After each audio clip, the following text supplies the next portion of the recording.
Friends ఒకసారి ఈ video చూడండి. మీ ఫోటోస్ ఎలా రీప్లేస్ చేసుకోవాలో చెప్తా. చూస్తున్నారు కదా, నేను ఇంకా ఫుల్ సాంగ్ తో ప్లే చేయట్లేదు. సాంగ్ తో చూస్తే ఇంకా బాగా అనిపిస్తుంది. మీరు ఈ వీడియో ఎడిటింగ్ చేసుకోవాలంటే మీ దగ్గర అలర్ట్ మోషన్ యాప్ కావాలి. అది మన టెలిగ్రామ్ లో పెట్టినా మీరు డౌన్లోడ్ చేసుకోండి. ఇప్పుడు టెంపరరీ లింక్ కోసం అయితే మన యూట్యూబ్ ఛానల్ ఓపెన్ చేస్తే ఇక్కడ బయోలో టెలిగ్రామ్ లింక్ ఉంటది. దీన్ని క్లిక్ చేస్తే డైరెక్ట్ గా ఛానల్ ఓపెన్ అవుతుంది. ఇప్పుడు ఇక్కడ పైన లాంగ్ ప్రెస్ చేసి సేమ్ టైప్ చేయండి. BGM 31 అని సెర్చ్ చేస్తే కింద ఒక ఆర్టికల్ వస్తుంది. ఈ ఆర్టికల్ మీద క్లిక్ చేసి ప్రాజెక్ట్ అయితే ఇంపోర్ట్ చేసుకోండి.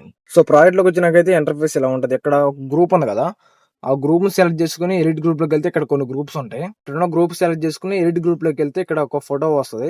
ఆ ఫోటో మీద ట్యాప్ చేసి కలర్ అండ్ ఫిల్ లోకి వెళ్ళి ఒక ఫోటోని సెలెక్ట్ చేసుకుని ప్లస్ ఐకాన్ మీద క్లిక్ చేస్తే ఫోటో రీప్లేస్ అయిపోద్ది. బ్యాక్ వచ్చేసేయండి. ఇలా 1 by 1 అన్ని గ్రూప్ ని సెలెక్ట్ చేసుకుని ఎడిట్ గ్రూప్ లోకి వెళ్ళి మీ ఫోటోస్ తో రీప్లేస్ చేసుకోండి. ఈ ఫోటోస్ కూడా సేమ్ అలానే ఫోటో మీద ట్యాప్ చేసి కలర్ అండ్ ఫిల్ లోకి వెళ్ళి మీ ఫోటోస్ తో రీప్లేస్ అయితే చేసుకోండి. ఇంకేమైనా డౌట్స్ ఉంటే కామెంట్ చేయండి. Thanks for watching.